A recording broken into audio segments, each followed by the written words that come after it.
அஸ்ஸலாமு அலைக்கும் வரஹ்மத்துல்லாஹி வபரகாத்துஹு. இன்னல் ஹம்தலில்லாஹ்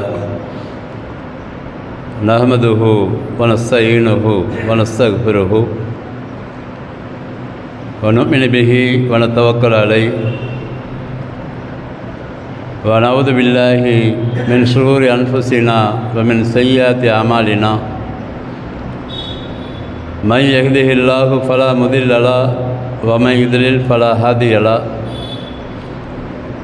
வ அஷ்ஹது அன் லா இலாஹா இல்லல்லாஹு வஹ்தஹு லா ஷரீக லஹு வ அஷ்ஹது அன்ன முஹம்மதன் அப்துஹு வ ரசூலுஹு அம்மா பஅத். அல்லாஹும்ம ஸல்லி அலா முஹம்மத் வ அலா ஆலி முஹம்மத் கமா ஸல்லைத அலா இப்ராஹீம் வ அலா ஆலி இப்ராஹீம் இன்னக ஹமீதும் மஜீத். அல்லாஹும்ம பாரிக் அலா முஹம்மத் வ அலா ஆலி முஹம்மத் கமா பாரக்த அலா இப்ராஹீம் வ அலா ஆலி இப்ராஹீம் இன்னக ஹமீதும் மஜீத். قال الله تعالى في محكم تنزيله العظيم والفرقان المجيد. أعوذ بالله من الشيطان الرجيم. بسم الله الرحمن الرحيم. يا أيها الناس اتقوا ربكم الذي خلقكم من نفس واحدة وخلق منها زوجها وبث منهما رجالا كثيرا ونساء واتقوا الله الذي تساءلون به والأرحام إن الله كان عليكم رقيبا. وقال أيضا يا أيها الذين آمنوا اتقوا الله حق تقاته ولا تموتن إلا وأنتم مسلمون. يا أيها الذين آمنوا اتقوا الله وقولوا قولا سديدا يصلح لكم أعمالكم ويغفر لكم ذنوبكم ومن يطع الله ورسوله فقد فاز فوزا عظيما. قال نبينا صلى الله عليه وسلم قل آمنت بالله ثم استقيم.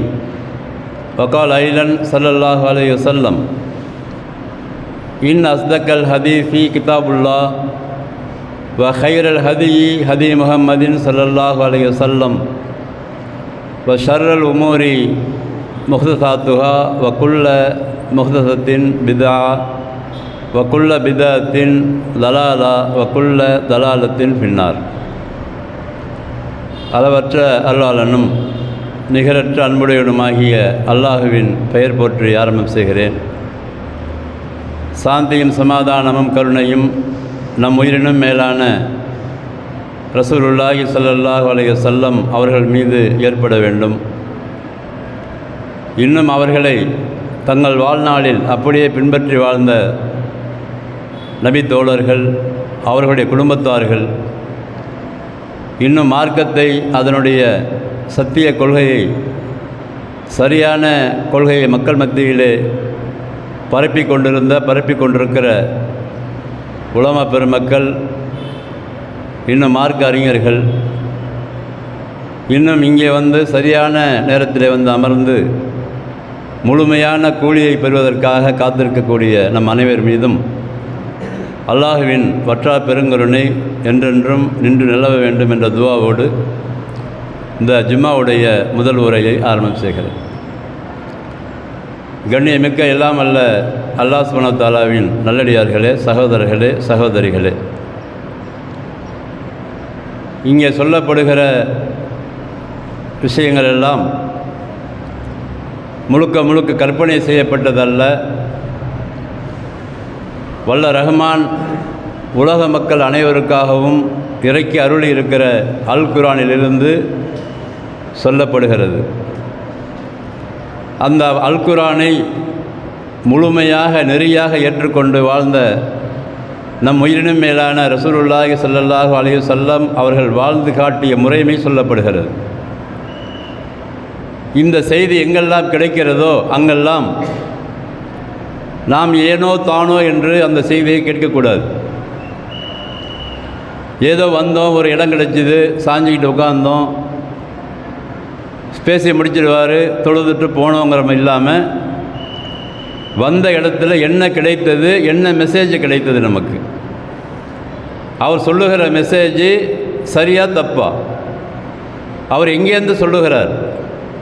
சொந்தமாக சொல்லுகிறாரா அல்லது அல் குர்ஆனிலிருந்தும் ரசூல் ஸல்லல்லாஹு அலைஹி வஸல்லம் அவருடைய வழிமுறையிலிருந்தும் சொல்லுகிறாரா என்பதையெல்லாம் கேட்பவர்கள் சரியாக அதை கேட்டு விஷயத்தை உள்வாங்கி ஏதாவது தவறாக கருத்து முரண்பாடாக சொல்லியிருந்தால் எல்லா தொழுதெல்லாம் முடிஞ்ச பிறகு அல்லது பள்ளிவாசலுக்கு வரும்போது நீங்கள் இது மாதிரி நேற்று பேசுனீங்க, அந்த பேசின விஷயத்தில் எனக்கு டவுட்டாக இருக்குது, நீங்கள் சொன்ன விஷயம் சரி கிடையாது அல்லது சரியாக தான் இருக்குது என்றெல்லாம் ஒரு தொடர்பு இருக்க வேண்டும். இந்த அறிஞர்களுக்கும், அதாவது உலமாக்களுக்கும் இமாம்களுக்கும் ஹஸரத்துமார்களுக்கும் மக்களுக்கு மத்தியில் இது மாதிரி முதல்ல ஒரு தொடர்பு இருக்க வேண்டும். அந்த தொடர்பு தான் ரசூல் ஸல்லல்லாஹு அலைஹி வஸல்லம் அவர்களுக்கும் சஹாபாக்களுக்கும் இருந்தது.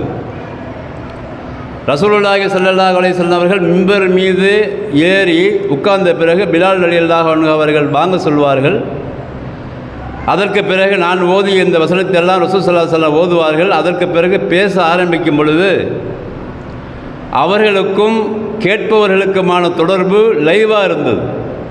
லைவ்னா என்னது?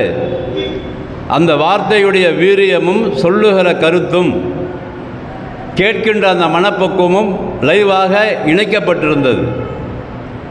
அதனால் ரசூல் ஸல்லல்லாஹு அலைஹி வஸல்லம் பேசிக்கொண்டிருக்கும் பொழுதே சில பேர்கள் கையை உயர்த்தி எதிர்கேள்வி கேட்டதாகலாம் நம்ம படிக்கிறோம் ஹதீஸ்களில். யாராவது அடுத்த கிராமத்தை சேர்ந்தவர்கள் கஷ்டப்பட்டு அந்த மஹல்லாவுக்கு எங்கள் ஊரில் கஷ்டமாக இருக்குது, மழை பெய்யல, அதனால் விளைச்சல் இல்லை, கால்நடைகளுக்கு தேவையான மேய்ச்சல்கள்லாம் இல்லை, அதனால் பஞ்ச பராரியாக நாங்கள் இருக்கிறோன்னு சொல்லி அங்கேருந்து அவங்க பார்த்தா தெரியும். அவங்க வருவாங்கள்ல, உள்ளே வரும்பொழுதே உட்காந்துருக்கும்போது என்ன ஒரு தலை சிவம் வந்திருக்கிறாரு, என்ன பரட்ட தலையாக இருக்கிறாரு, அவர் கொஞ்சம் கவனிங்க, இதெல்லாம் பேசியிருக்கிறாங்க ரசூல் ஸல்லல்லாஹு அலைஹி வஸல்லம். மேடையில் நின்று ஜும்மா மேடையில் இருந்து கொண்டு இவ்வளோ பேச்சு நடக்குது. நீங்கள்லாம் ஒருவர் மற்றவருக்கு மத்தியில் பேசக்கூடாது என்று சட்டம் இருக்கிறதே தவிர இங்கே பேசுகிறவருக்கும் உங்களுக்குமான தொடர்பு இருக்கலாம். ரசூல் ஸல்லல்லாஹு அலைஹி வஸல்லம் வழிமுறை இது. ஏன் இதை சொல்லுகிறேன் என்று சொன்னால், இந்த ஜும்மாவை அப்படி பயன்படுத்த ஆரம்பித்து விட்டால் இங்கே நின்று பேசக்கூடியவர் எப்பொழுதும் பொய் சொல்ல மாட்டார், பயப்படுவார். அவர் ஏன் பயப்படுறாரு? நம்மளை மக்கள் தப்பாக ஏதாவது பேசணும்னா சட்டையை பிடிச்சி கேட்பாங்க, ஏதாவது மாற்று கருத்தை மார்க்கத்துக்கு முரணாக சொன்னால் விட மாட்டாங்க அப்படிங்கிற பயம் முதல்ல இவருக்கு வரும். அதுக்கப்புறம் அவர் ஆய்வு செய்து குர்ஆன்லேருந்து வசனத்தையும் ரசூலுல்லாஹ்வுடைய வழிமுறையிலேருந்தே பேச ஆரம்பிச்சிடுவார். அப்போ ஒரு சூப்பர் சமுதாயமாக வந்துடும். இது வேற ஒன்றும் இல்லை, ரசூல் ஸல்லல்லாஹு அலைஹி வஸல்லம் காட்டி கொடுத்த சமுதாயம் இதுதான். அல்லாஹ்விடமிருந்து வசனங்கள் வருது, வந்த உடனேயே அதை எந்த விதமான திரிபு இல்லாமல் மாற்றி சொல்லாமல் ஒரு விஷயத்தை கூட தன்னுடைய மனசில் போட்டு லாஜிக்காக பேசாமல் அப்படியே சப்மிட் பண்ணுறாங்க மக்கள் இடத்துல. அதை கேட்டுன்னா ஆச்சரியப்படுறாங்க. யார்? கேட்பவர்கள். இத்தனை காலமாக இவ்வளோ விஷயங்கள் தெரியாமல் நாங்கள் இருந்தோம், ஆனால் அல்லாஹ்விடமிருந்து இந்த விஷயங்கள்லாம் வருது அப்படின்னு நீங்கள் சொல்கிறீங்க, அது உண்மைதான் என்பதற்கு நீங்கள் சொல்லுகிற விஷயமே சாட்சியாக இருக்கிறது. அப்போ எப்படி புரிஞ்சிருக்காங்க பாருங்கள். ஏதோ கேட்டு போனால் இப்படி புரியாது. ரசூலுல்லாஹ் சொன்னதை அவர்கள் விளங்கிய காரணத்தினால நீங்கள் சொல்லுகிற விஷயம் மிகவும் ஆச்சரியமாக இருக்கிறது, இதுவரை நாங்கள் கேள்விப்படாத விஷயமாக இருக்கிறது. நீங்கள் சொல்லுகிற சட்டத்திட்டங்களை பார்த்தா நாங்கள் இதுவரைக்கும் அது மாதிரி சட்டத்திட்டத்தை பார்க்கவே இல்லை. நாங்கள் ஏதோ வாழ்ந்து கொண்டிருந்தோம், மனித போர்வையில் வாழ்ந்து கொண்டிருந்தோம், ஏதோ செஞ்சோம், ஏதோ இன்பத்தை அனுபவித்தோம், எங்கே கிடைச்சாலும் இன்பத்தை அனுபவிச்சுக்கிட்டு வாழ்ந்து கொண்டிருந்தோம், எது எங்கள் மனசுக்கு பட்டுதோ அதெல்லாம் வணங்கி கொண்டிருந்தோம், எதை நாங்கள் கற்பனையாக பண்ணுறோமோ அதெல்லாம் வணங்குகிறோம். ஆனால் நீங்கள் சொல்கிறீங்க மிகப்பெரியவன் அவன்னு சொல்கிறீங்க, அல்லாஹ் அக்பர்னு சொல்கிறீங்க, அவனுடைய வல்லமையை சொல்லிக் கொடுக்குறீங்க, அவனை போன்று எந்த ஒன்றும் இல்லை என்று சொல்லிக் கொடுக்குறீங்க, வணக்கத்திற்கு தகுதியானவன் அவனை தவிர வேறு யாருமே இருக்க முடியாது என்று மிகவும் ஆதாரபூர்வமாக சொல்கிறீங்க. இதெல்லாம் பார்க்கும்போது எங்களுக்கு நீங்கள் சொல்கிற மெசேஜ் வந்து எங்கள் உள்ளத்தில் அப்படியே வந்து ஒரு தக்கீது அப்படியே உள்ளத்தில் ஊடுருவுகிறது.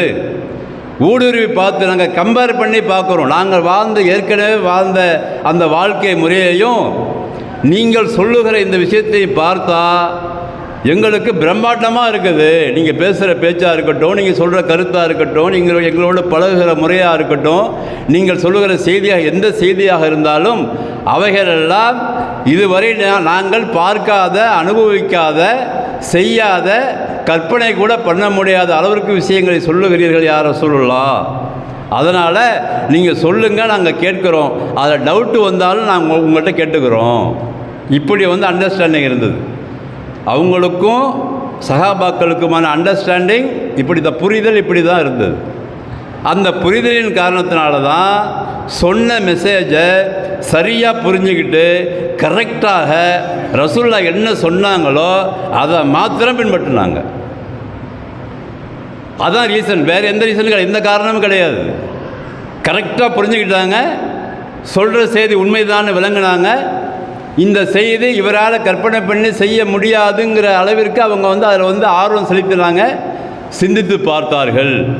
இதன் காரணத்தினால்தான் அந்த சமுதாயம் மேலோங்கிய சமுதாயமாக அவர்கள் காலத்திலேயே உயர்ந்தது. 23 ஆண்டு காலங்களிலேயே சாதாரணமாக ஒன்றும் தெரியாத உலக வரலாற்றில் ஜாகிலியர்கள், முட்டாள்கள் என்று பதிவு செய்த வரலாற்று ஆசிரியர்கள் எல்லாம் 23 ஆண்டுகளுக்கு பிறகு அவங்க பதிவு செய்கிறாங்க, இது போன்ற ஒரு சமுதாயத்தையே பார்க்கவே முடியவில்லை என்று பதிவு செய்கிறாங்க. எவ்வளோ நாள்? ஒன்லி 23 ஆண்டுகளுக்குள்ளேயே ஒரு மிகப்பெரிய புரட்சியை ஏற்படுத்தினாங்க ரசூல் ஸல்லல்லாஹு அலைஹி வஸல்லம். அந்த புரட்சிக்கு இந்த ஜும்மா மேடையை பயன்படுத்தினாங்க. அவங்க எப்போ பார்த்தாலும் அதை பற்றியே சொல்லி கொண்டிருந்தார்கள். அல்லாஹ்விடமிருந்து வசனங்கள் இறங்கி கொண்டிருக்கிறது, அதை அப்படியே உள்வாங்கி சொல்லி கொண்டிருக்கிறார்கள், அதை அப்படியே நம்பினார்கள். எந்த விதமான கூடுதல் குறைவு இல்லாமல் நம்பினாங்க. அந்த லைனில் தான் சில விஷயங்களை ரசூல் ஸல்லல்லாஹு அலைஹி வஸல்லம் அவர்களுக்கு அல்லாஹ் இறக்கி இந்த விஷயத்தவே மனுஷங்கள்டவே முதல்ல சொல்லுப்பா அப்படிங்கிறான். பல விஷயங்களை சொல்கிறான். நம்ம இன்றைக்கி பார்க்க போகிற விஷயம் என்னது? குறிப்பாக ரசூல் ஸல்லல்லாஹு அலைஹி வஸல்லம் அவர்களுக்கு சில வசனங்களை இறக்கி இந்த விஷயத்தை முதல்ல போய் அவங்கள்ட்ட போய் சொல்லிடு. ஏன் சொல்லிடு? இவங்க எல்லாம் வழிகேட்டில் இருக்கிறாங்க. எப்படி வழிகேட்டில் இருக்கிறாங்க? அல்லாஹ் சொல்கிறான். 3வது அத்தியாயம் 79வது வசனத்தை அல்லாஹ் சொல்கிறான். எப்படி? மா கான லி பஷரின், மா கான லி பஷரி ஐ யூத்தியஹுல்லாஹுல் கிதாப வல் ஹுக்மத்த வன் நுபுவத்த. மனிதர்களிலிருந்து அல்லாஹ் நபிமார்களை தேர்ந்தெடுக்கிறான். முதல் மெசேஜ் இது. இவங்க நினச்சிடக்கூடாது இந்த நபிமார்கள்லாம் மலக்குகள் நினச்சிடக்கூடாது. இந்த நபிமார்கள்லாம் அந்த யார் இந்த செய்தியை கொடுக்குறானோ அவன் தகுதி நினச்சிடக்கூடாது. மனுஷன்தான் முதல்ல. அதுக்கு தான் மா கான லி பஷரின்கிற அல்லாஹ் இங்கே அழுத்தமாக இந்த ஆயத்தில் யாராயிரம் நான் தேர்ந்தெடுத்திருக்கிறேன், இந்த மனிதர்களில் ஒரு மனிதரை நான் தேர்ந்தெடுத்திருக்கிறேன். எதை கொடுக்குறேன்? அதை யூத்தியஹுல்லாஹுல் கிதாப, நான் இந்த புத்தகத்தை, இந்த வேதத்தை கொடுக்கிறேன். அந்த வேதத்தை கொடுத்த பிறகு ஹுக்குமா என்று சொல்லக்கூடிய ஞானத்தை கொடுக்கிறேன். 3வதாக நுபுவா என்று சொல்லக்கூடிய நபித்துவத்தை கொடுக்கிறேன். இந்த 3 விஷயத்தை கொடுத்து இந்த மனிதரை வேறு லெவலுக்கு நான் கொண்டு போகிறேன். வேறு லெவல் தான் என்ன? செய்தியை பெறுகிற லெவல். அந்த செய்தியை பெறுகிற லெவல் மாத்திரம்தான் இந்த மனிதன் சாதாரண மனிதன் என்ற நிலைமையிலிருந்து அடுத்த ஸ்டேஜுக்கு அல்லாஹ் கூட்டு போகிறான். கூட்டு போய்ட்டு அவரை பற்றி சொல்லும்போது அல்லாஹ் சொல்கிறான், என்ன சொல்லக்கூடாது? சும்மா யக்கூலுல் இன்னாஸ், மக்கள்கிட்ட போய்ட்டு இந்த 3 விஷயத்தை வாங்கிட்டாங்க நபிமார்கள்லாம். வாங்கின பிறகு மக்கள்கிட்ட போய்ட்டு சொல்கிறாங்க, கூனு இபாதல்லி மின்தூனில்லா. இந்த விஷயத்தை வாங்கின ஒரு மனிதர் என்ன சொல்ல மாட்டார்? எனக்கு நீங்கள் எல்லாம் அடிமையாக, அடியார்களாக இருந்து விடுங்கள் என்று ஒருபோதும் சொல்ல மாட்டார். அது யாராக இருந்தாலும் இதுதான். ஆதம் அலைஹிஸ்ஸலாம் அவர்களிலிருந்து எடுத்து ரசூலுல்லாஹி ஸல்லல்லாஹு அலைஹி வஸல்லம் அவர்கள் வரை அல்லாஹ்விடமிருந்து வேதத்தை, ஞானத்தை, நுபுவா என்று சொல்லக்கூடிய நபித்துவம், இந்த 3ஐயும் பெற்றுக்கொண்ட எந்த நபிமாராக இருந்தாலும் அவர்கள் எப்படி சொல்ல மாட்டாங்க? நீ எனக்கு வந்து அடியாராக இருந்துருங்க, எனக்கு அடிமையாக இருந்தேன்னு சொல்ல மாட்டார். ஏன்? மக்கள் நினச்சிருவாங்க. எப்படி நினைப்பாங்க? என்ன இவ்வளோ சூப்பராக இவர் பேசுகிறாரு, என்ன இவ்வளோ பெரிய சூப்பர் கருத்தை சொல்கிறாரு, இவர்கிட்ட இப்போ ஸ்பெஷல் திறமை ஒன்று இருக்குமோ, ஏதாவது ஸ்பெஷல் திறமை இருந்தால் தான் இப்படி பேச முடியும், இவ்வளோ இதனால் சிறந்த கருத்தை சொல்ல முடியும், இவ்வளோ பெரிய ஆழமான கருத்துக்களையும் அற்புதமான கருத்துக்களையும் இவர் சொல்லுகிறார் என்று சொன்னால் இவருக்கு ஸ்பெஷல் திறமை இருக்குன்னு மக்கள் நினைச்சிடக்கூடாது என்பதற்காக அல்லாஹ் சொல்கிறாங்க. எந்த ஸ்பெஷல் திறமையும் நபிமார்களுக்கே இல்லைங்கிறாங்க. நல்ல அண்டர்லைன் பண்ணி வச்சுக்க இந்த வார்த்தையெல்லாம். எந்த ஸ்பெஷல் தகுதியும் அல்லாஹ்வால் அனுப்பப்பட்ட எந்த நபிமாருக்கும் கிடையாது. எனக்கு நீங்கள் யாருமே அடிமையாக இருந்துடக்கூடாது. ஆனால் எப்படி சொல்லணும்? வலாக்கின் கூனு, அவர்கள் சொல்லுவார்கள், நீங்கள் எல்லாம் ரப்பானியீன, நீங்கள் எல்லாம் அல்லாஹுவை சார்ந்தவர்களாக இருக்க வேண்டும். எப்படி ஆழமான கருத்தால சொல்ல பாருங்கள். பிமா குன்தும் துஅல்லிமூனல் கிதாப வ பிமா குன்தும் ததுருசூன். இந்த 2 வாசமும் அங்கே வருது. அல்லாஹ்விடமிருந்து செய்தியை நபி பெற்றுட்டார். அந்த பெற்று இருக்கிற ஒரு தகுதி மாத்திரம்தான் அவருக்கு இருக்குது. அவருக்கு பிறகு எந்த நபிமார்களும் சொல்ல மாட்டாங்க என்னை சார்ந்து இருங்கன்னு சொல்ல மாட்டாங்க. மாறாக என்ன சொல்லுவாங்களா? ரப்பானியனாக இருக்க வேண்டும், நீங்கள் எல்லாம் அல்லாஹ்வே சார்ந்தவர்களாக இருக்கணும். முதல் பாயிண்ட் இது. அதற்கு பிறகு என்ன செய்யணும்? நீங்கள் அவர் எப்படி கற்றுக் கொடுத்தாரோ அப்படி நீங்கள் கற்றுக்கொள்ள வேண்டும் இந்த வேதத்தை. அதற்கு பிறகு என்ன செய்யணும்? அதை நீங்கள் படித்து கொண்டே இருக்க வேண்டும். அப்போ அல்லாஹ்விடமிருந்து வந்த அந்த விஷயத்தை கேட்பவர்கள் படித்து கொண்டே இருக்க வேண்டும், அதை கற்றுக்கொண்டே இருக்க வேண்டும். கற்றுக்கொண்ட அந்த விஷயத்தை இன்னொரு ஆளுக்கு கற்றுக் கொடுத்து கொண்டே இருக்க வேண்டும். அதற்கு பிறகு அல்லாஹ்வை சார்ந்தே வாழ வேண்டும். இந்த 3 விஷயத்தை மாத்திரம்தான் மக்களுக்கு சொல்லும்படி அல்லாஹ் சொல்லியிருக்கிறான். இங்கே என்ன சொல்லியிருக்கிறான்? நீங்கள் எப்பயுமே சரி, யாரையுமே சார்ந்து வாழக்கூடாது. முதல் பாயிண்ட் இது. ரப்பானியின் என்ற அந்த அரபி வார்த்தைக்கு என்ன அர்த்தம்னு சொன்னாக்கா, எல்லா நேரங்களிலும் எப்படிப்பட்ட சூழ்நிலை இருந்தாலும் சரி, அந்த நேரங்களிலெல்லாம் அல்லாஹ்வை மாத்திரம்தான் சார்ந்து வாழ வேண்டும். வேறு யாரையுமே சார்ந்து வாழக்கூடாதுன்ற அர்த்தம் உள்ள இருக்குது. இன்னொரு அர்த்தம், அதற்கு பிறகு எந்த விஷயத்தை நபிக்கு அல்லாஹ் கொடுத்தானோ அந்த விஷயத்தை நீங்கள் சார்ந்து இருந்து கொண்டே படித்து கொண்டே இருக்க வேண்டும். அல்லாஹ்வை சார்ந்தே படிக்கணும். அல்லாஹ்வை சாராமல் படித்தா வேறு நாலேஜ் வந்துடும். அதுக்கு தான் முதலாவதாக அல்லாஹ் சொல்கிறான், முதல்ல அல்லாஹ்வை சார்ந்து இருக்கிறத சொல்லிக்கூட அவங்களுக்கு. அதற்கு பிறகு அவங்க படிக்கட்டும். எந்த விஷயத்தை என்கிட்டேருந்து நான் உனக்கு தந்தனோ அந்த விஷயத்தை அவங்க படிக்கட்டும். படிச்சுட்டு சும்மா இருக்கணுமா? இருக்கக்கூடாது. அவர்கள் அடுத்த ஆளுக்கு சொல்லிக்கொண்டே இருக்க வேண்டும். அல்லம அலிம துஅல்லிமூன ததுருசூன, இந்த வார்த்தைகள்லாம் வருகிறது. அப்போ இந்த 3 பண்புகள் உடையவர்களாக மக்கள் இருக்க வேண்டும் என்பதை தவிர எந்த நபியும் வேறு எந்த விஷயத்தையும் ஏவ மாட்டார். அப்படி சொல்லிட்டு அல்லாஹ் சொல்கிறான், வலா யாமுருக்கும் அன் தத்தஹிதுல் மலாயிக்கத்தை வல் நபியீன அர்பாபன். அதை தொடர்ந்து வரக்கூடிய வசனத்தில் வருது. எப்பொழுதுமே அவர் உங்களை ஏவ மாட்டார். என்னண்டு? மலக்குகளையோ அல்லது நபிமார்களையோ நீங்கள் கடவுள்களாக எடுத்துக்கொள்வதை ஒருபோதும் ஏவ மாட்டார். அர்பாபன் என்ற வார்த்தை இங்கே வருது இந்த வசனத்தில். அர்பாபன்னா என்னன்னாக்கா, அந்த மனிதர்களையோ மலக்குகளையோ நபிமார்களையோ அல்லது மனிதர்களில் பெரியவர்களையோ அவுலியாக்களையோ அல்லது நாதாக்களையோ அல்லது அந்த மாக்கான்களையோ யாராக இருந்தாலும் இவர்கள் எடுத்துக்கொள்ள மாட்டார்கள் என்பது அர்பாபனில் வருது. அர்பாபன் என்னது?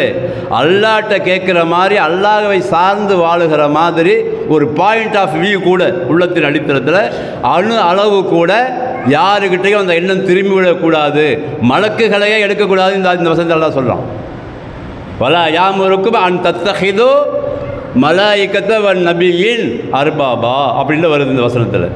மலக்குகளை மலக்குகள்னால் என்னது? சாதாரண விஷயங்கள் மலக்குகள்னால் அல்லாஹ்வுடைய அடுத்த செக்ஷனில் உள்ளவங்க. அவங்க நபிமார்கள் கொடுத்தா அதுக்கு அடுத்தது தான். ஏன்னா செய்திகள் அங்கேருந்து கொடுக்கப்பட்டு அது மூலமாக தான் பாஸ் பண்ணுற அல்லாஹ் மக்களுக்கு, நபிமார்கள் மூலமாக. அந்த அவ்வளவு தகுதி இருக்குதுன்னு நினச்சக்கூடாது. கொடுத்தது யார்? மலக்குகளை படைத்தது அல்லாஹ், மலக்குகளுக்கு செய்தியை கொடுத்தது அல்லாஹ், மலக்குகள் மூலமாக செய்தி வந்தது அங்கேருந்து அல்லாஹ் மூலமாக வந்திருக்குது. அதனால் இதை நினச்சிக்கிட்டு மலக்குகளுக்கு தகுதியை கொடுத்துடாதீங்க அல்லாஹ் இங்கே. அதுக்கு பிறகு ரசூலுக்கு, நபிக்கு. நபியை கூட நீங்கள் அர்பாவாக எடுக்கக்கூடாது, செய்திகளை வாங்கணும். செய்தி எங்கேருந்து வந்தது? அல்லாஹ்ட்டேருந்து வந்தது, தொடர்பாவில் தான். அதனால் இவர் நபி பெரியவரா, அல்லாஹ்வுடைய ஏதாவது தகுதியை ஒரு அணுவளவாக பெறுவாரா? பெறமாட்டார். ஏன்னா செய்தி கொடுக்கப்பட்டவர்கள் பெரிய ஆள் கிடையாது, செய்தியை கொடுத்தவன் பெரியவன். சட்டத்தை சொல்லிக் கொடுப்பவர் பெரிய ஆள் கிடையாது, சட்டத்தை வகுத்தவன் பெரியவன். இறக்கியவன் பெரியவன், இறங்கியதை பெற்றுக்கொண்டு அதை விளக்குபவர் பெரிய ஆள் கிடையாது. அந்த விளக்கத்திற்கான அறிவை கொடுத்தது அவன், அறிவை படைத்தது அவன், அறிவை பெற்றவர்கள் நாம். இவ்வளோ விஷயம் பார்க்க வேண்டியது ஆயத்தில். அறிவை படைத்தவனே அவன்தான், அறிவை கொடுத்தவனே அவன்தான். அந்த அறிவை பெற்றுக்கொண்ட எண்ணெயோ இதை வழங்கக்கூடாதுன்னு சொல்லுப்பா போய் முதல்ல. ஏன் இவங்க பிரமிப்பாக பார்ப்பாங்க மக்கள். ஏன் செய்தி புதுசாக இருக்குது, ஆச்சரியமாக இருக்குது, யாருமே சொல்லாத விஷயமா இருக்குது, இவர் சொல்கிறாருங்கிறப்ப இவன் டக்குன்னு என்ன பண்ணிடுவான்?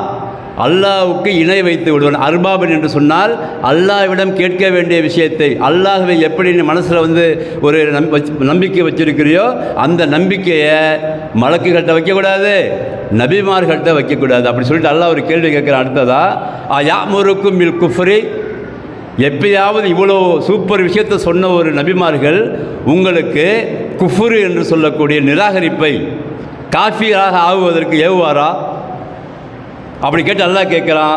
பாத இது அன்து முஸ்லிமோன், எப்போ நீங்கள் ஏற்கனவே அல்லாஹ்வுக்கு கட்டுப்படாமல் இருந்தீங்க, இவ்வளோ விஷயங்கள் அல்லாஹ்ட்டேருந்து வருது, அந்த விஷயத்தை தெளிவாக சொல்லி கொடுக்குறாரு, உங்களுக்கு படித்து கொடுக்குறாரு.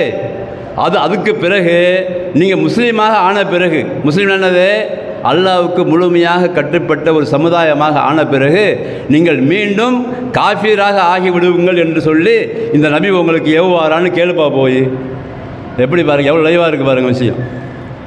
இவ்வளவு லைவான விஷயத்தை தான் இன்றைக்கு இந்த 2 வசனம் பார்த்தா இந்த சமுதாயத்திற்கு 3வது அத்தியாயம் 79 80 மாத்திரம் இன்னும் கொஞ்சம் டீப்பாக படித்து அதை ஆய்வு செய்யும் பொழுது எத்தனை விதமான அனாச்சாரங்கள் இன்றைக்கு நம்முடைய முஸ்லீம்கள் என்ற பெயர் நடத்தி கொண்டிருக்கிறார்கள். காரணம் என்ன?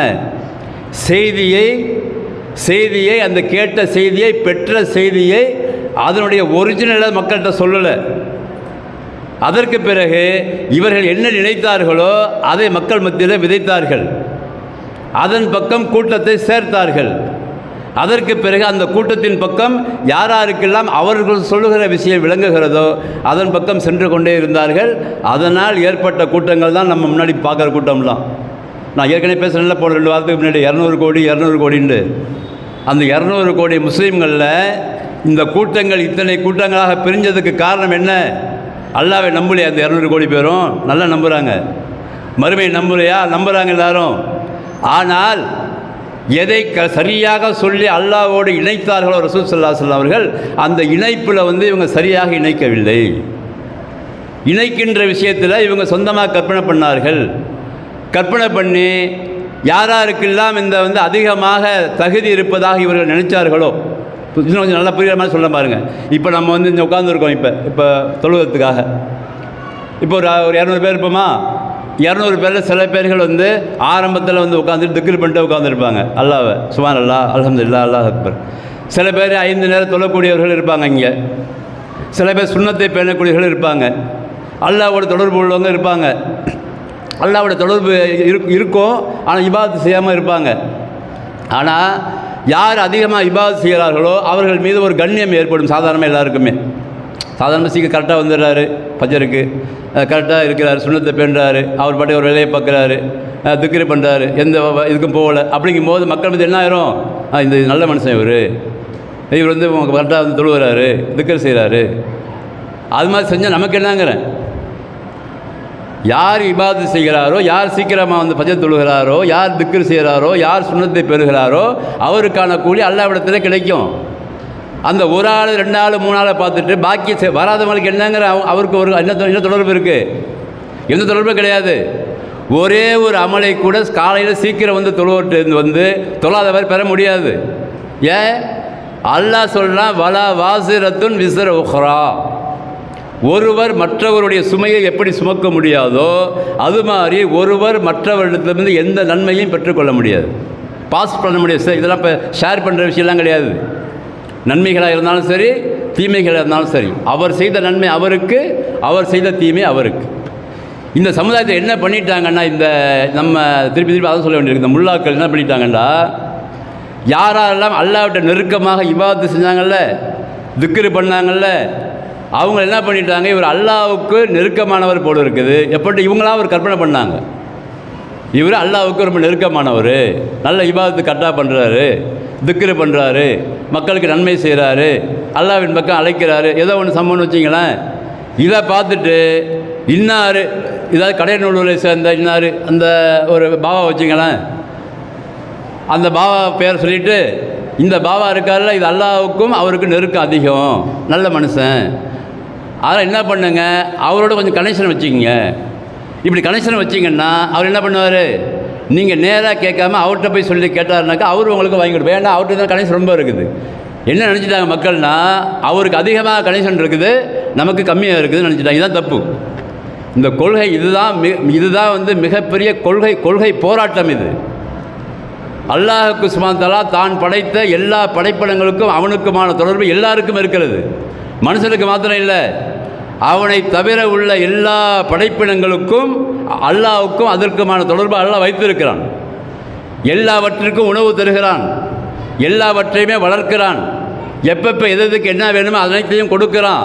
அது பேசுகிற மொழியை அறிகிறான். சுப்ஹானல்லாஹ். இப்படிப்பட்ட அல்லாஹ் வைத்துக்கொண்டு சுப்ஹானல்லாஹ் எவ்வளோ ஆச்சரியமாக இருக்குது. அல்லாஹ் தன்னை பற்றி குர்ஆனில் சொல்லும் பொழுது இவன் என்ன நினச்சிட்டான், இந்த ஆள், இந்த ஆலிம்சா ஒழுங்காக அறவரை படித்த ஆலிம்சா, இந்த ஆளை கனெக்ஷனில் வச்சு அந்த ஆள்கிட்ட போய் கேளுங்க, அவர் வாங்கி கொடுப்பா சொன்னா ஒரு கூட்டத்தை ஏற்படுத்தணும். அதில் இதை பற்றி ஜும்மா மேடைகள்லையும் எப்போல்லாம் சந்தர்ப்பம் கிடைக்குதோ அப்போல்லாம் தன் முன்னால் இருக்கிற கூட்டத்தில் உட்கார வச்சு இது மாதிரி, அப்படி அவர் ரொம்ப நெருக்கமானவர், அவர் வந்து பெரியார், அவர் வந்து கல்வத்து நாயகம், அவர் ஒரு பேர் வச்சுக்க வேண்டியது தான். கல்வத்து தனியாக உட்காந்துக்கிட்டு அப்படி திக்ர் பண்ணுறவர். அப்படி அதிலே கூட்டங்களை பெருகிச்சு ஒன்று பெருகி ஒருத்தன் கையில் வந்து தஸ்மீம் எடுத்து கூட்டிகிட்டு இருக்க வேண்டியது. எப்போ பார்த்தாலும் நடக்கு. அதை பார்க்குறீங்களா இல்லையா ரோட்டில்? இதுக்கெல்லாம் காரணம் என்ன? ஒரே காரணம் தான். என்னது? அல்லாஹுக்கும் அந்த மனிதருக்குமான தொடர்பு உலகத்தில் அவனால் படைக்கப்பட்ட எல்லா மனிதருக்கும் இருக்கிறது என்பதை சொல்லிக் கொடுக்கல. அவ்வளோதான். இது இந்த ஒரு பாயிண்ட் தான். யார் கேட்டாலும் அல்லாஹ் நேரடியாக கொடுப்பான். இதுதான் நம்முடைய கொள்கை. யாரு இடையில தேவை கிடையாது. யார் இடையில தேவைன்னா அது வேறு மதமாக ஆகிடும். அது இஸ்லாம் முஸ்லீமாக இருக்க முடியாது. என்னை படைத்து மட்டும் என்னால் பேச முடியும். என் உள்ளத்தின் அடித்தளத்தில் இருக்கிற அந்த எண்ணத்தை அறிகிறவன் அவன் மாத்திரம்தான். என்னுடைய ரகசியத்தை அவனோடு பகிர்ந்து கொள்ள முடியும். நான் உள்ளே ஒளித்து வைத்திருப்பதை அவன் அறிகிறான். வெளிப்படையாக பேசுவதையும் அறிகிறான். என் எண்ணத்தை அறிகிறான். நான் என்ன நினைக்கிறேனோ எனக்கு தேவைன்னா அவன் கொடுக்குறான். ஆகையினால எனக்கும் அவனுக்குமான தொடர்பு எவனுமே தேவையில்லை. அவ்வளோதான், ஒரே பாயிண்ட்டு. அப்படி தான் பேச வேண்டியிருக்கு. இப்போ யாருமே தேவையில்லை. அப்படி யாராவது தேவை என்று நான் நினைத்து விட்டால் இங்கே தான் சிறுக்கத்துடைய ஆரம்ப நிலைமையே இதுதான். ஏன் அப்படின்னா அல்லாஹ்வுக்கு என்னை பற்றி தெரியாதுன்னு ஆகிடுதா இல்லையா? நான் வேறு ஆளை போய் அணுகிறேன்னு சொன்னாக்கா என்ன ஆகுது? அப்போ சல்மானுக்கும் அல்லாஹ்வுக்குமான தொடர்பு இல்லை. சல்மான் போய் வேற ஆள்கிட்ட போய் கனெக்ஷன் வச்சுக்கிறாரு. நீ போய் வாங்கி கொடுன்னு என்ன அர்த்தம்? அவன் வச்சுக்கிறது கொள்கை தான் அது. அவன் கேட்குறானா இல்லையா? உன் பேர் என்ன, உன் நட்சத்திரம் என்ன, எப்போ பிறந்த, என்ன ஜாதி எல்லாம் கேட்குறானா இல்லையா? அப்படியே ரூட்டு மாறி இங்கே வந்துருச்சு அந்த கொள்கை. அங்கேருந்து வந்த கொள்கை தான் ரூட்டு மாறி இந்த பக்கம் காற்று அடித்து விட்டுட்டு இப்போ எல்லாம் இங்கே என்ன பண்ணிகிட்டு இருக்கானுவோ அவளியா அந்த வழியான்னு சொல்லி மக்கள் மத்தியில் கூட்டத்தை ஏற்படுத்தி எங்கே பார்த்தாலும் அலைந்து கொண்டிருக்கிற கூட்டத்தை பார்க்குறோமே. இதுதான் ரீசன். அல்லாஹ் சொல்லுகிற விஷயங்கள் அப்படியே மக்கள் மத்தியில் சப்மிட் பண்ணாமல் அல்லது அந்த மக்களுக்கு புரியும்படி சொல்லாமல் அல்லது புரிந்து கொள்வதற்கு இவங்க வந்து முயற்சி செய்யாமல் நிறைய விஷயங்கள் உள்ளே இருக்குது. அதில் இவங்க தப்பு பண்ணிட்டாங்கன்னா தெரிஞ்சு தப்பு பண்ணாங்களா அல்லது சைத்தான் இவர்கள் வழிகெடுத்தாரான்னு தெரியல. ஆய்வு செய்து பார்க்குறோம், கண்டுபிடிக்க முடியல. அதை இன்றைய வரைக்குமே உண்மையிலேயே இவர்கள் நினச்சிருக்க மாட்டாங்க. அப்படி எந்த ஒரு முஸ்லீமை நினைக்க மாட்டாங்க அப்படி. ஆனால் சைத்தான் இவர்களை வழிகெடுத்திருக்கிறான் என்பது தான் புரிகிறது. எப்படி? தேவையில்லாத விஷயத்தை அவங்களுக்கு சொல்லிக் கொடுத்து அல்லாஹ்வை பற்றி சரியாக அவங்க விளங்க வைக்காமல் அல்லாஹ்வுக்கு இவங்களுக்கு மத்திய தொடர்பு இல்லாத மாதிரி காமிச்சு கொடுத்து அதுக்கு இடையில வேற ஆள் தேவைப்படுதுன்னு சொல்லி கொடுத்தாங்கல்ல. இது சைத்தானால் ஏற்படுத்தப்பட்ட சூழ்ச்சி. அதிலிருந்து முதல்ல இந்த லாலிம்களை எல்லாம் வெளியாகக்கூடும். முதல்ல யாரெல்லாம் இந்த கொள்கை அல்லாஹ்வுக்கும் அந்த மனிதருக்கு மத்தியில் இன்னொரு ஆள் வேணும்னு சொல்கிறாங்கல்ல, அது யாராக இருந்தாலும் அவர்கள் எல்லாம் அநியாயக்காரர்கள். ஏன்? அல்லாஹ்வுக்கு சுப்ஹானஹு வ தஆலாவுடைய படைப்போடைய அந்த அந்த அந்த ஆற்றல் என்னவென்று சொன்னால் ஆரம்பத்திலிருந்தே அவனுக்கும் அந்த படைப்புக்குமான தொடர்பை ஏற்படுத்தி கொண்டு தான் அவன் படைக்கிறான். அவன் அதனால தான் அவன் நேற்று பார்த்தீங்கன்னா நியூஸு எவ்வளோ பெரிய மண் சரிவு ஏற்பட்டிருக்குது. 1 மாத குழந்தையை அவர்கள் காப்பாற்றி கொண்டு வரான் இல்லையா? எப்படி கொண்டு வரான்? அவ்வளோ மண் சரிவு ஏற்படுகிறது, அவ்வளோ பேர் அழிகிறார்கள், கட்டடங்கள் இருந்து விழுகிறது. நியூஸ் பார்க்குறோம். அந்த இராணுவ வீரர்கள் கொண்டு 1 மாத குழந்தையை காப்பாற்றி கொண்டு வர. என்ன அர்த்தம்? இந்த குழந்தை இன்னும் இந்த உலகத்தில் வாழ வேண்டும், நான் அழிப்பேன் அவ்வளோ பேரை, எனக்கும் அவங்களுக்குமான லிங்கு, நான் காப்பாற்றுவேன் இவனை, இவன் எவ்வளோ காலம் வாழ்வாங்க என்னிட்ட இருக்குது. பார்க்குறான், அந்த நியூஸை பார்த்துட்டு அவன் ஷேர் பண்ணுறானே தவிர அதை பற்றி சிந்திப்பதில்லை. அப்போ அல்லாஹ்வுக்கு சுப்ஹானஹு வ தஆலா சொல்வது என்னது? நபிமார்களாக இருந்தாலும் சரி, மலக்குகளாக இருந்தாலும் சரி, எவ்வளோ பெரிய விஷயத்தை யார் சொன்னாலும் சரி, அவங்கள சார்ந்து நீங்கள் வாழ்ந்துடாதீங்க. அவங்க சொல்கிற கருத்து எல்லாமே அல்லாஹ்விடமிருந்து பெற்றது தான். அந்த கொடுத்த செய்தியை கொடுத்தவன் மிகப்பெரியவன், பெற்றவர்கள் மிகப்பெரியவர் கிடையாது என்ற ஒரு பாயிண்ட் ஆஃப் வியூக்கு நம்ம வந்துட்டோம்னா அதுக்கு பிறகு யாரையும் நம்ம பெருசாக நினைக்க மாட்டோம் மனசில். அவர் பாட்டி தொழுவார், அவர் பாட்டி தொழுவார், உனக்கு என்னப்பா தொழுதா அவர் வாங்கிட்டு போகிறார் இப்படி நினச்சிடுவோம் நம்ம. அவர் பாபா வந்து எனக்கு என்ன, அவர் அவுளியா வந்து எனக்கு என்ன, அவர் பெரியார் வந்தால் எனக்கு என்ன, யாராக இருந்தால் எனக்கு என்ன, அவருக்கும் அல்லாஹ்வுக்குள்ள தொடர்பு. அதையும் விபாஸ் செய்கிறாரா, செஞ்சுட்டு போகிறாரு. 2 ரக்காத் எக்ஸ்ட்ரா தொழுவா தொழுதுட்டு போகிறாரு. உனக்கு என்ன கொடுப்பாரு அவர் நாளைக்கு மறுமையில்? யாருமே கொடுக்க மாட்டாங்க. ரசூல் ஸல்லல்லாஹு அலைஹி வஸல்லம் சொல்கிறாங்க, ஃபாத்திமா ரலியல்லாஹு அன்ஹா அவர்களை பார்த்து சொல்கிறாங்க, ஏம்மா நான் போகிறேன், என்ன நிலைமை வந்துடாது. இப்படியே கருத்துப்பட ஹதீஸ் இருக்குது. நான் போகிறேன், இப்போ நீ கூடிய சீக்கிரத்தில் என்ன நம்பி வந்துடாத. ஒருவேளை அல்லாஹ்வுக்கு சுப்ஹானஹு வ தஆலா எனக்கு சிபாரிசு செய்யக்கூடிய அந்த வாய்ப்பை தந்தால் அப்பொழுதெல்லாம் நான் என்ன சொல்கிறேனே அதை செய்யணும். நாங்கள் என்ன சொன்னாங்க ரசூலுல்லாஹ்? எப்போ பார்த்தாலும் நீங்கள் என் மீது ஸலவாத்து சொல்லுங்கள். அல்லாஹும்ம ஸல்லி அலா முஹம்மத் வ அலா ஆலி முஹம்மத் கமா ஸல்லைத அலா இப்ராஹீம் வ அலா ஆலி இப்ராஹீம் இன்னக ஹமீதும் மஜீத். அல்லாஹும்ம பாரிக் அலா முஹம்மத் வ அலா ஆலி முஹம்மத் கமா பாரக் தஆலா இப்ராஹீம் வ அலா ஆலி இப்ராஹீம் இன்னக ஹமீதும் மஜீத். தொழுகையில் ஓதுறோமா இல்லையா? அதை நீங்கள் சொல்லுங்கள். அதில் கூட எனக்கு தான் நீங்கள் துவா செய்கிறீங்க இப்படி சொன்னாங்க ரசூலுல்லாஹ். நான் வந்து உங்களுக்கு துவா செய்யல. அந்த அர்த்தத்தை பார்த்தா எனக்காக வேண்டி நீங்கள் துவா செய்கிறீங்க. அதுக்கப்புறம் சொல்லி கொடுத்தாங்க. பாங்கு சொல்லி முடிஞ்ச பிறகு அல்லாஹும்ம ரப்ப ஹாதிஹி தாவத்தி தாம்மா வஸ்ஸலாத்தில் காயிமா ஆத்தி முஹம்மதில் வசீலத்தவல் ஃபதீல வபஅத்ஹு மக்காமன் மஹ்மூத் அல்லதி வஅத்த இப்படி சொன்னாங்க. என்னது? மக்காம இப்ராஹிம் என்று ஒரு இடம் இருக்குது, அது நபிமார்களுக்காக வச்சிருக்கிற எங்கள் தலைவருக்கு கூடிய நீங்கள் துவா செய்யுங்கன்னாங்க.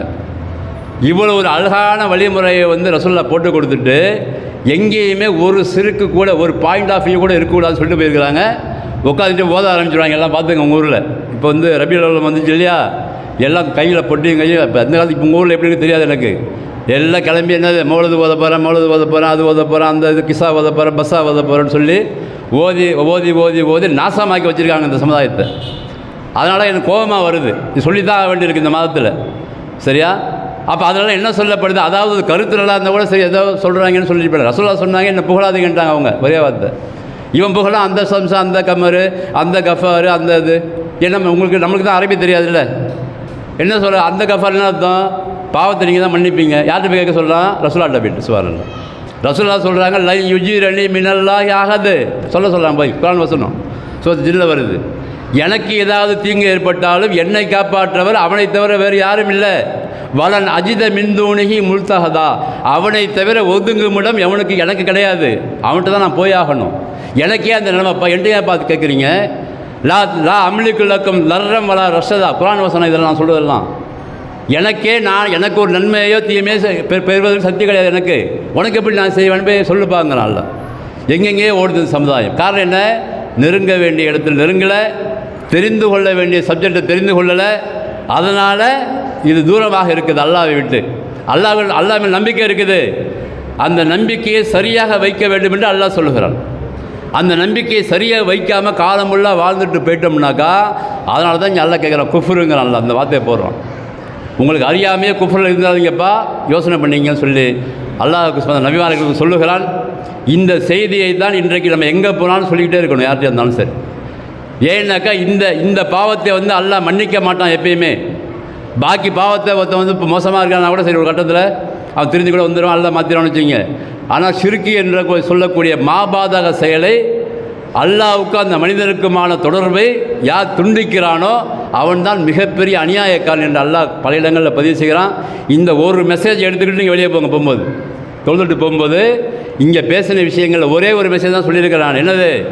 நமக்கும் அல்லாஹ்வுக்குமான தொடர்பு இடையில எவனும் வரக்கூடாது, மலக்குகளும் வரக்கூடாது, நபிமார்களும் வரக்கூடாது, எந்த பெரியாரும் வரக்கூடாது, எந்த அவுளியான்னு அவங்க சொல்கிறாங்களோ யாருமே வரக்கூடாது. எனக்கும் அல்லாஹ்வுக்கும் உள்ள தொடர்பு நான் அல்லாட்ட வாங்கிக்கிறேன். அவன் நாடியே தான் எனக்கு நடக்கும். எனக்கு நடக்கிறதை எவனும் தடுக்க முடியாது, எனக்கு கொடுக்கறதையும் எவனும் தடுக்க முடியாது, என்னை விட்டு போகிறதையும் எவனும் தடுக்க முடியாது. போனால் போவோம், வந்தால் வரும்.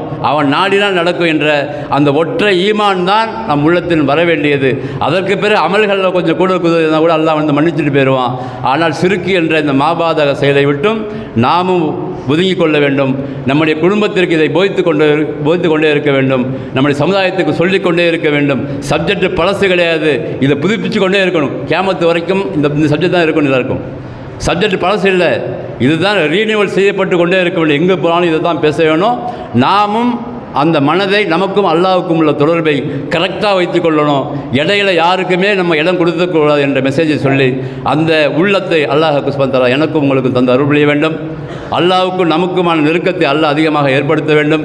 இன்னும் யாரெல்லாம் சதி செய்து வைத்திருக்கிறார்களோ, அல்லாஹ்வுக்கும் மக்களுக்கும் நெருக்கம் இல்லாமல் சதி செய்கிறார்களோ, அவருடைய இந்த சதியை அல்லாஹ் முறியடிக்க வேண்டும் என்றெல்லாம் துஆ செய்து இந்த ஜும்மாவுடைய முதல் உரையை ஒரு மெசேஜ் சொல்லி முடிக்கிறேன். வாஹிரு தஅவானா அல்ஹம்துலில்லாஹி ரப்பில் ஆலமீன்.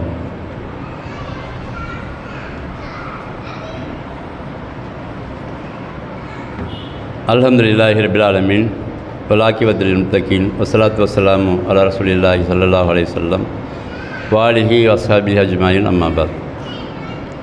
அன்பிற்கினிய சகோதர சகோதரிகளே, ஏற்கனவே பல முறை சொல்லியிருக்கிறேன், ஜும்மாவுடைய முழுமையான கூலி உங்களுக்கு கிடைக்க வேண்டுமானால் சீக்கிரமாக வந்துவிட வேண்டும். இமாம் மிம்பர் மீது ஏறுவதற்கு முன்பாக நீங்களாக ஒரு கொள்கையை நினைத்து கொண்டு கடைசியில் வந்தால் பிரச்சனை இல்லை, தொழுதுட்டு போனால் பிரச்சனை இல்லை, அப்புறமா நமக்கு நன்மை கிடச்சி போயிடும் அப்படிலாம் கற்பனை பண்ணிகிட்டு இருக்காதிங்க தயவுசெய்து. ஏன்னா ரசூல் ஸல்லல்லாஹு அலைஹி வஸல்லம் தெளிவாக சொல்லிட்டாங்க, மிம்பருக்கு மேலே ஏறத்துக்கு முன்னாடி நீங்கள் வந்துடணும். அப்போ தான் முழுமையான கூலி கிடைக்கும். தொழுதா கூலி கிடைக்கும், அதிலிருந்து அல்லாஹ் கொடுக்கக்கூடியவன், நம்ம வந்து என்னால் போக முடியாது. ஆனால் முழுமையான கூலி, ஜும்மாவுடைய முழுமையான கூலி உங்களுக்கு கிடைக்க வேண்டுமானால் முதலாவதாக வந்து அமர்ந்து இமாம் அங்கே வந்து என்ன பேசுகிறாரோ அதை வந்து கேட்டு, அந்த கேட்கிற விஷயங்கள் நமக்கு என்ன படிப்பினை என்று சிந்தித்து பார்த்து, நம்மள்கிட்ட ஏதாவது தவறு இருக்குமானால் தெரிந்து கொண்டு அடுத்த ஜும்மாவுக்காக எதிர்பார்த்து காத்திருக்க வேண்டும். ஒருவேளை மவுத்து வந்தால் நமக்கு அந்த எண்ணத்தோடு மவுத்தாகுவோம். அப்போ தான் நமக்கு வந்து சொர்க்கம் கிடைக்கும். அது இல்லாத நாமளாக ஒரு புது கொள்கையெல்லாம் உருவாக்கிட்டு எப்போ வேணாலும் போகலாம், எப்போ வேணாலும் வரலாம், எப்போ வேணாலும் தொழுவலாம், எப்போ இது வேணாலும் செய்யலாம் நினச்சிட்டு இருந்தீங்கன்னாக்கா கிடைக்காது. என்ன ஜும்மாவுக்கு அதிகமாக கூட்டம் வர்றீங்க, அது எல்லா பள்ளியாசலும் உள்ளது தான். நீங்கள் அந்தந்த இடங்களில் தொழுது இருப்பீங்க, நம்புகிறோம் நம்ம, சரியா? அதனால் ஜும்மாவுக்காவது குறைஞ்சபோது எந்த பள்ளிவாசலுக்கு நீங்கள் போகிறீங்களோ அங்கே இமாம் ஏறுவதற்கு முன்பாக வந்து உட்காந்துருங்க, செய்தியை கேளுங்க, சொல்லப்படுகிற விஷயத்தை நல்லா சிந்திச்சு பாருங்கள். அதில் இருக்கிற உண்மை தன்மையையும் போலித்தன்மையையும் இனங்கண்டு அந்த அடிப்படையில் வாழக்கூடிய தௌஃபீக்கை நீங்கள் பெற வேண்டும். வல ரஹ்மான் அனைவருக்கும் அருள் புரிவானாக. வாஹிரு தஅவானா அல்ஹம்துலில்லாஹி ரப்பில் ஆலமீன்.